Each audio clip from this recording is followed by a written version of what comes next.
신규교사 시절을 떠올려보면요. 저는 진짜 너무너무 힘들었거든요. 근데 지나보고 나니까 누가 이때 이런 것 좀 알려주지 하는 것들이 있더라고요. 네, 저도 정말 힘들었어요. 그래서 오늘은 이것만 알아도 신규 생활이 수월할 수 있다 라고 하는 슬기로운 신규 생활 7가지에 대해서 이야기 나눠보려고 합니다.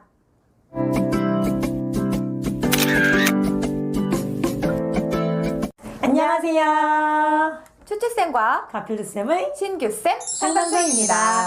오늘은 신규 선생님들을 위해서 슬기로운 신규 생활 7가지라는 주제로 이야기를 나눠보려고 합니다.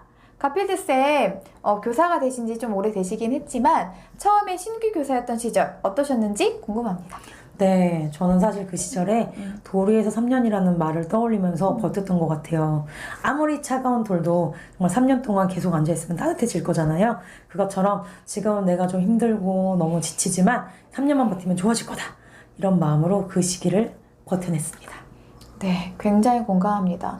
저도 정말 지치고 너무너무 힘들었었거든요. 지금 교직 생활을 돌이켜보면 거의 1년에서 3년 차? 그때가 가장 힘들었던 것 같아요. 모르는 것도 많고 어디서부터 시작해야 될지도 모르겠고 심지어 사회초년생이다 보니까 사회생활에도 적응해야 되고 정말 할 것도 많고 복잡하기도 했던 정말 힘든 시기였습니다.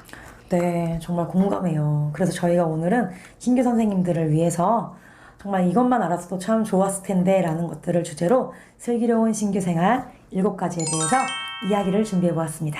그럼 지금부터 시작해 볼게요. 슬기로운 신규 생활 첫 번째, 출퇴근 시간 정확히 지키기입니다. 모든 사회생활의 시작은요, 출퇴근 시간을 정확히 지키는 것부터 시작한다고 생각해요.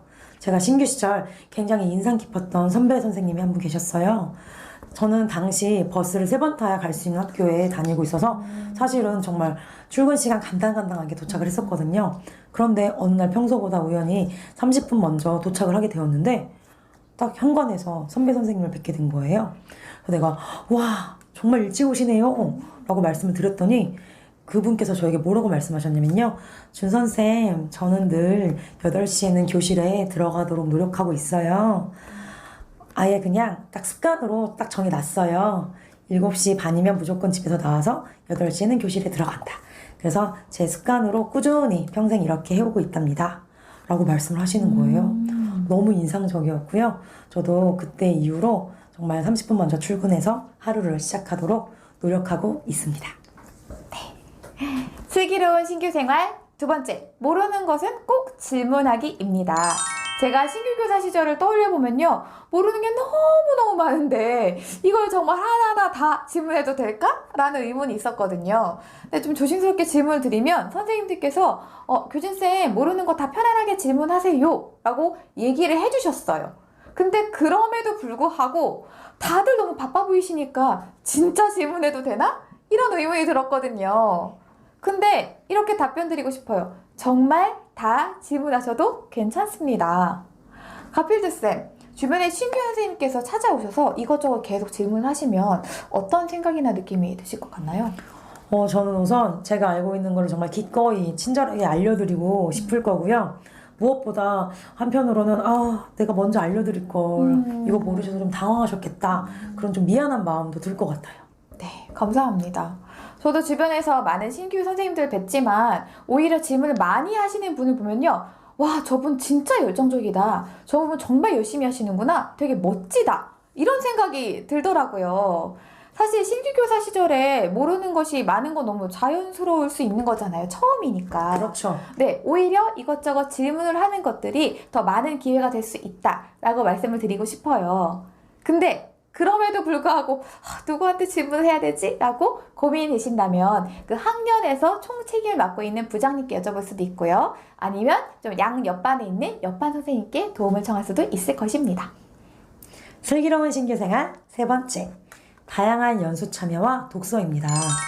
정말 교육 관련 저의 전문성을 키우기 위해서는요, 다양한 연수 참여와 책을 읽는 과정이 정말 중요하다고 생각해요. 그래서 저는 신규 시절 주변에 좋다고 하는 연수들도 많이 찾아보고 주변 선배님들께 물어보기도 해서 정말 연수 참여도 적극적으로 했었고요. 또 교육 관련 다양한 책들을 접하면서 저의 교육 철학과 가치관도 세우게 되고요. 현재 저의 교육적 뿌리를 내리는 데에도 정말 큰 도움이 되었습니다. 슬기로운 신규 생활 네 번째, 교과서와 지도서 틈틈이 살펴보기입니다. 제가 처음 신규 교사였던 시절 수업에 대한 경험이 별로 없기 때문에 수업을 잘하고 싶은데 뭘 하면 좋을까 고민을 하다가 교과서하고 지도서를 틈틈이 살펴봤었거든요. 근데 돌이켜보니까 그게 정말 많은 도움이 되었다는 생각이 들더라고요. 근데 교과서하고 지도서를 학교하고 집으로 왔다 갔다 하기 너무 어렵기 때문에 작년에 썼던 헌 지도서와 교과서 이제 구해서 집에다가 두고 틈틈이 그냥 살펴보았어요. 근데 여기서 중요한 건 뭐냐면 제대로 뿌리 뽑듯이 봐야지 이렇게 하면 스트레스 받아서 못 보겠더라고요. 그냥 그게 아니라 그냥 큰 그림 그리면서 한번 살펴봐야지라는 마음으로 이렇게 훑어보았어요. 그렇게 하다 보니까 이 단원이 이러한 구조로 흘러가고 있네. 여기서 중요한 부분은 이거네. 라고 하면서 자연스럽게 단원의 어떤 계획이라던가 한 차시의 계획들이 쭈루루 뭔가 잡히더라고요. 그리고 그것들을 잊어버리지 않게 간단하게 메모로 기록을 하면서 수업했더니 정말 많은 도움을 받았습니다. 또한 지도서를 보시면요. 지도에 참고할 만한 여러 가지 자료와 유의사항들이 아주 자세히 나타나 있습니다. 그래서 수업 계획을 하실 때 지도서를 꼭 읽어보셨으면 좋겠고요. 또한 지도서 USB에 보면 여러 가지 사진 자료라던가 지도라던가 활동지 등이 알창하게 준비되어 있기 때문에 한번 훑어보시고 수업 계획에 활용하시면 좋겠습니다. 슬기로운 신규생활 다섯 번째, 교사 공부 모임, 교사 공동체 참여하기입니다.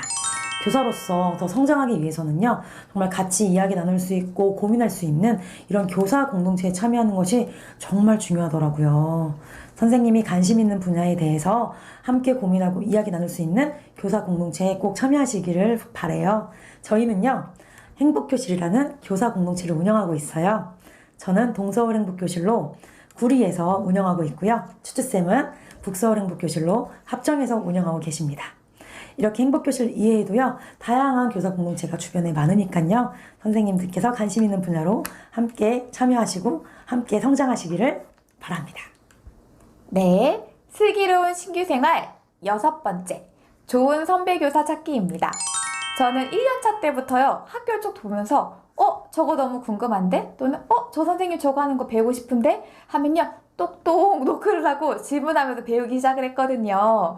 처음에는 귀찮아하시면 어쩌지? 라는 것 때문에 조금 걱정이 됐었는데요. 모든 선생님들께서 아무리 바쁘시더라도 굉장히 반겨주시면서 정성스럽게 알려주셨어요. 그 중에서도 생활하다 보면 저 선배 선생님 진짜 닮고 싶다 하는 분들을 만날 수 있잖아요. 그럴 때는 정말 적극적으로 찾아가서 이것저것 여쭤보기 시작을 했어요. 그래서 틈틈이 교실 탐방을 하면서 선생님 저건 뭐예요? 저건 뭐예요? 이렇게 물어보면서 자료를 좀 구하기도 하고요. 또는 수업 계획은 어떻게 하시는지 여쭤보기도 하고요. 또는 공개 수업을 할 때에는 지도안을 써가지고 피드백을 받아보기도 하는 등 거의 이제 1:1 코칭을 받은 거죠. 그랬더니 제가 느끼기에도 교사로서 뭔가 성장 속도가 정말 빨라졌다라는 것을 느꼈습니다. 그렇기 때문에 선생님들께서도 혹시 주변에 질문을 하거나 이렇게 소통하실 만한 선배 선생님을 아직 만나지 못했다면은 먼저 가서 작은 것부터 질문해 보시면 어떨까요? 굉장히 반겨주실 것입니다. 슬기로운 신규생활 일곱 번째, 나만의 스트레스 해소 방법 갖기입니다. 사실 정말 사회초년생으로서 많은 스트레스와 긴장을 하게 되는 시기잖아요.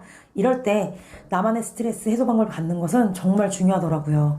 훌훌 털어버리고 그 다음날 새롭게 시작할 수 있는 힘을 받을 수 있으니까요. 추트쌤은 신규 시절에 어떻게 스트레스 하셨는지 좀 궁금해요. 저는요, 피아노 학원에 다니면서 제가 좋아하는 피아노 연주곡을 좀 쳤거든요. 왜 그러냐면 제가 원래는 피아노 치는 걸 되게 좋아했었는데 중간에 그만뒀었어요. 그래서 좋아하는 연주곡을 연주하면 굉장히 스트레스가 풀리더라고요. 또는 제가 좋아하는 공간이 있었어요. 뭔가 노을이 지고 옆에 강가가 있고 이런 데 가가지고 좀 이렇게 조깅을 하면요, 몸과 마음에 쌓여있던 먼지를 털어버린 느낌이 들어서 굉장히 좋았습니다. 감사합니다. 저는 노래방에 가서 신나게 제가 좋아하는 노래들을 막 부르다 보면요, 어느샌가 스트레스가 막 날아가 있더라고요. 그리고 종종 꽃꽂이 클래스에 참여해서요, 예쁜 꽃꽂이 작품들을 만들고 제 공간에 이렇게 두면요, 이 공간이 아름다워지는 것으로도 정말 스트레스 해소가 좀 되더라고요. 선생님들께서도요, 선생님들만의 스트레스 해소 방법을 갖기를 추천드립니다. 네, 오늘은요, 정말 힘들었던 신규 교사 시절 누가 이런 것 좀 알려주면 좋았을 텐데 라고 생각했던 슬기로운 신규생활 7가지에 대해서 이야기를 나눠보았습니다. 선생님들께 조금이나마 보탬이 된다면 정말 좋겠습니다. 오늘도 시청해주셔서 정말 감사하고요. 이 영상이 도움이 되셨다면 좋아요와 구독, 알림 설정 부탁드릴게요. 다음 영상에서 뵐게요. 감사합니다.